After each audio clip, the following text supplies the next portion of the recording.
para mas maunawaan nyo po. Okay, again, sa mga bago po rito, welcome to Don Chris Mentoring Program Academy. This is your coach, Chris Tolentino. Pag-usapan natin, ano yung future ng kumpanyang sinalihan natin? Okay? Darating po kasi yung time, ang Live Good, mabibili mo na lahat ng kailangan mo. Okay? Ngayon, nag-start tayo sa mga organic na food supplement. Okay? Pero lately lang, kalalabas lang ng mga skincare industry. Okay? Organic, food supplement, skincare, okay na. Meron na tayong mga apparel kung mapapansin nyo. Buksan nyo yung website nyo, may mga jacket na dyan, may mga, di ba? Ano kasunod yan? Household na. Mga gamit na sa bahay, mga panglinis, okay? Ano pa? Gadget, solar panel, crypto industry, travel industry. Gano'ng kalaking industry ang mga yan? Na pag member ka ng Live Good, itong membership club na to, magkakaroon ka lahat ng access at malaking diskwento sa lahat ng produkto at serbisyo ng club na to.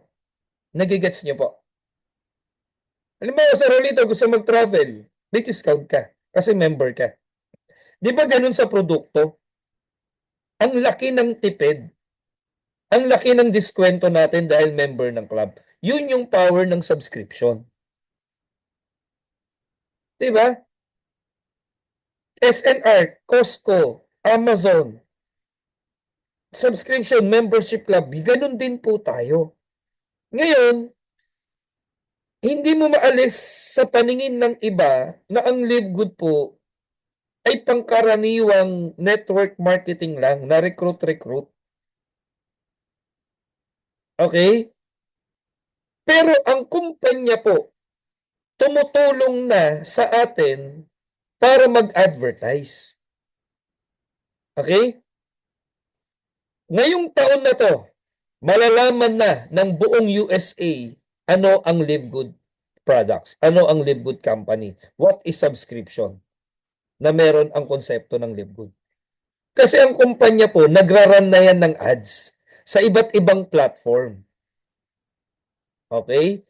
Ibig sabihin, nag-a-advertise ang kumpanya, bumabayad ng milyon sa iba't ibang platform at influencer para i-promote ang Live Good sa social media. Kaya hindi ka nagtataka, 10,000 bagong member week after week. Ang kumpanyang ito, 1.8 na tayo. Close to 2 million. Ang projection ng kumpanya is to 5 to 10 million sa mga susunod na taon. Ito tanungin ko po sa inyong lahat. Sa lahat ng kasali na po, 1.8 million tayo. As of now. Paano kung after 5 years, umabot tayo ng 10 to 20 million subscribers? 10 million na lang, Coach Roland, Coach Leslie, Eric. Nai-imagine nyo ba yung buhay natin pare-pareho? Nai-imagine nyo ba yung future na mangyayari 5 years from now?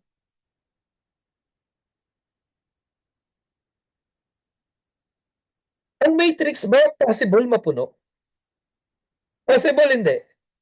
Possible. Sabihin na natin kalahati na lang ng Matrix. Ang Live Good po kasi sa mga bago nakapaloob po tayo sa iisang matrix mula nung sinimulan ang Live Good. Yung tinatawag na 2x15, 2, 4, 8, 16, 32, 64, 128, yung power of 2 na yan, Live Good system ang nagsasalansan po dyan. Yes, sinisalansan yan eh. Sa iba't ibang bansa to, isang matrix yan. Kung aabot ito ng 5 to 10 million after 2, 3, 5, 10 years from now, saan pa po posisyon yung 8 milyon na bago, edi sa ilalim ng unang 2 milyon? Naiintindihan niyo ako, guys? 'Di ba meron na ngang downline ang DMPA, ang DMW na iba't ibang nasyon? Yung nagiging customer, kilala niyo ba yung downline ni Ate Lynn Solano na binili niya sa Co-op? Kano yun, eh. Hindi niyo naman kilala yun, eh. Napasali yun ng kumpanya through advertisement. Yung mga grupo na binili sa Co-op, hindi na natin kilala yun.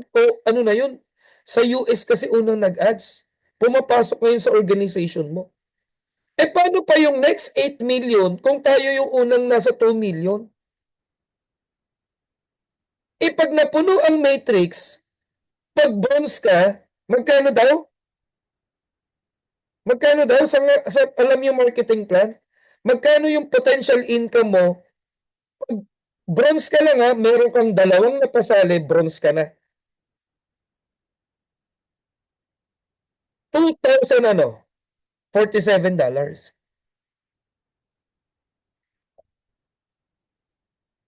100,000 sa peso. Sabihin na natin, pinakamaliit na kita. Kalahati ng matrix pa lang. Hindi na puno, sabihin natin kalahati. Alam mo ba na ang 50,000 ay ordinaryong income ng isang Live Good member every month? Nikilabutan ako. Every month, 50,000 payat na income ng isang ordinaryong member ng Live Good na magtutuloy at hindi bibitaw at pangangalagaan yung subscription at yung pangalan niya rito. Yung hindi magpapasilaw sa ibang kumpanya. Eh paano pa pag silver ka? Paano pa pag gold ka?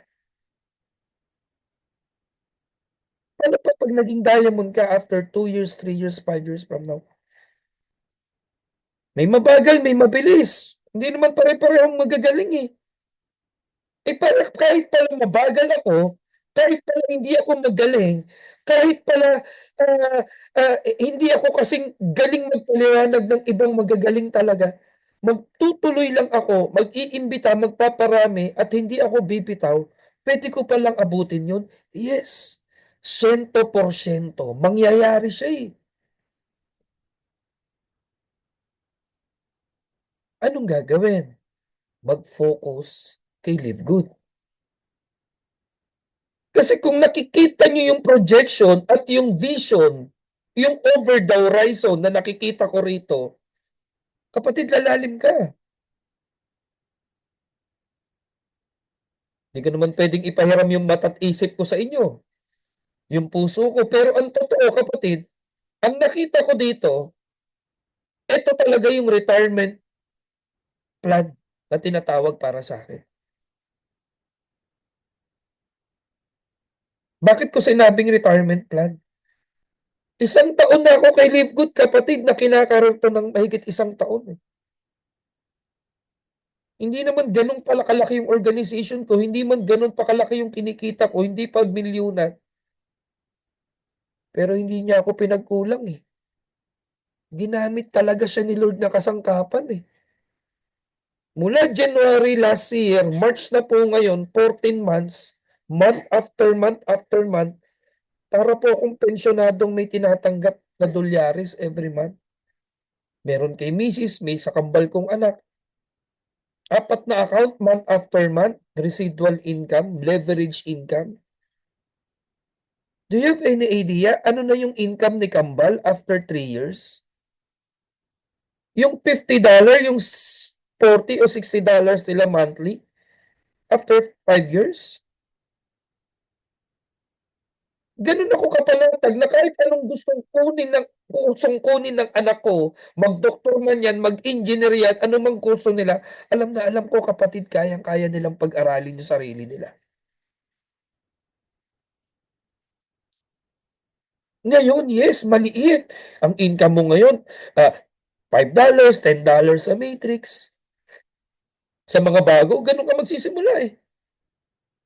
Yung income mo, $25, $50, yung monthly mo, maliit lang. Pero ang point ko, lahat ng malaki nagsimula sa maliit. At darating yung time, kapatid, kung ikaw talagang lalalim, maiintindihan mo at bubukas yung third eye mo. Bukas na ba yung third eye niyong lahat? Sino ba may third eye dito? Kung hindi pa bukas ang third eye mo, titigil ka. Kung hindi bukas ang third eye mo, magdadahilan ka. Mag-excuse ka. Mahirap, matagal, rejection, mahirap, pagod, monthly na naman. Puro excuses. Pero pag bukas na yung pangatlong mata mo, yung nakikita mo yung nakikita namin, wala kang ibang gagawin kundi patuloy na mag-share ng mag-share ng mag-share ng lingkod sa maraming tao. Kasi nakita mo na yung nakikita namin. Naramdaman mo na yung nararamdaman namin. Na-transfer na namin yung vision namin sa'yo.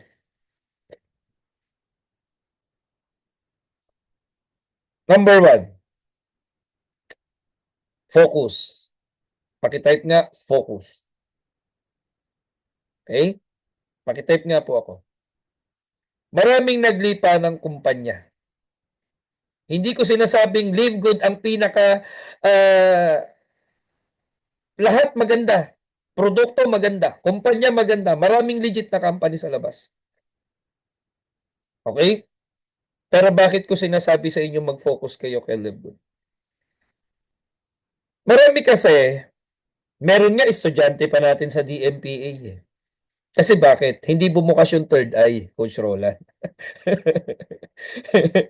Kahit sabihin yung graduate kayo ng academy na to, matapos mo man to, pag hindi mo in-internalize ang training at naririnig nyo sa amin, hindi bumukas yung pangatlong mata mo, pwedeng mawala ka sa focus. Alukin ka lang ng ibang kumpanya. Dito yung subscription may product. Tapos ka na. Oo nga, no? Sa Livegood, nagbayad ako ng 600, wala naman ako natanggap eh. Month after month yun eh. Eh dito yung 600 mo, may kapalit kangkong. Lipat ka ngayon. Napagod ka mag-subscribe. Eh dito mas mababa, may kumpanya rito sa Pilipinas. 2,000 lang ang pay-in. May kapalit pa yung pagsali mo. Lipat ka ngayon. Nawala alin? Focus. Na-offeran ka ng, oo nga, no? Doon may kumpanya. May papakita kong company sa tao. May matatanggap yung tao. Yes, tama. Maganda nga yun. Pero tanong, tatagal hindi. Tatagal hindi. Kasi marami na pong gumaya.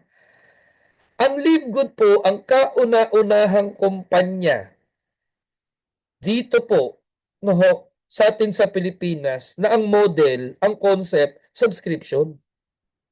For your information, sinisimulan ng Live Good, yung first 6 months nito, maraming ginulantang. Yung unang taon po ng Live Good, disruption talaga.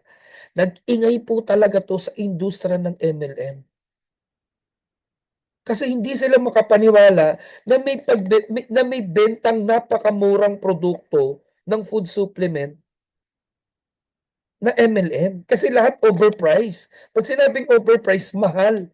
Ang taas ng rank up, ang taas ng markup. Eh kay Live Good, binenta siya ng factory price. Paano ginawa yun? Because of subscription. Ang inkumpanya po, hindi naman kumikita ng malaki sa product. Minimal. Ang kita ng kumpanya sa subscription. Tanong, mayaman ba yung kumpanya natin? Kapatid, ikaw nga mag-compute, 1.8 million na nagbayad ng $50, tapos kalahati binalik sa tao. Ilang bilyong dollar yun? Ikaw mag-compute, sabihin na natin 1 milyon ang active na nagsasubscribe, ilang milyon dollar yun? Ilang billion dollar yun every month? Tapos nag-isip pa yung iba, baka daw yung kumpanya hindi tumagal. Kaibigan, kung ang bulsa mo hanggang hita, ang pera ng Live Good po hanggang talampakan, di mo kayang basta ubusin to. Kaya tayong bayaran lahat. Kaya tayong bayaran lahat. Milyong tao system yun eh. Pinag-aralan po ng gusto ng analyst yung marketing plan na yan. Saka nakakita isang taon 50 million US dollar. Ang pina-payout o bigay na komisyon sa tao. Isang taon yun ha. May kilala kayong kumpanyang ganon? Eh baka kahit yung Jollibee tsaka yung San Miguel hindi kayang kitain yun. At yung malalaking kumpanya sa ibang bansa. Pwede, revenue kinita nila. Pero yung ipinasahod o ipinayout sa tao, wala pa hong nakagawa. Do you have any idea last month? Last month lang ilang milyong dolyar ang naging komisyon ng mga tao. Nakita niyo ba yung pinost ko nung nakaraan, yung revenue ng Livegood, yung una't pangalawang taon nito? Sobra yung boom, talagang papataas yung revenue niya. Pero ang Walmart, ang mga iba't ibang MLM company, pababa na ang revenue. Hindi ka nagtataka? Kasi ito na po yung trend. Ito na yung usong negosyo ngayon. Online e-commerce at subscription. Pinagsama-sama po kasi yan. Ano yung pinagsama-sama, Coach Chris? E-commerce, dropshipping industry. Nakaka-Livegood, yes or no? Yes. Affiliate marketing, nakaka-Livegood, yes or no? Hindi naman lahat ng MLM affiliate eh. Hindi. Makaramihan nga direct selling lang. Okay? Ano pa? Ano pang industry? Skincare industry. Health and wellness industry. Di ba? Tsaka yung multi-level marketing. Pinagsama-sama yung 5 malaking industry na billion-dollar industry na kay Livegood ngayon. Kaya ganun tayo kasolid. Kaya wag po kayong magpasilaw, may bagong kumpanya, eto tayo. Ay, eto may produkto kasing maganda. Kapatid, lahat ng produkto ng MLM nga, sabi ko maganda. Pero yung flagship ng iba't ibang MLM, pinag-isa na kay Livegood. Yung barley putok na putok ngayon dito sa Pilipinas, sangkaterbang kumpanya ang barley, baka 10 na yata yung narinig kong barley na company na networking. Eh, nasa Super Greens lang natin yung barley na yun. Wala tayong sisiraan. Yun lang ano punto ko.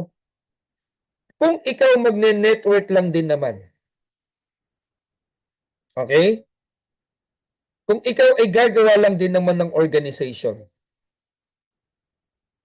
bakit mo kailangan pang tumingin sa labas? Bakit mo kailangan pang mag-entertain ng ibang MLM company?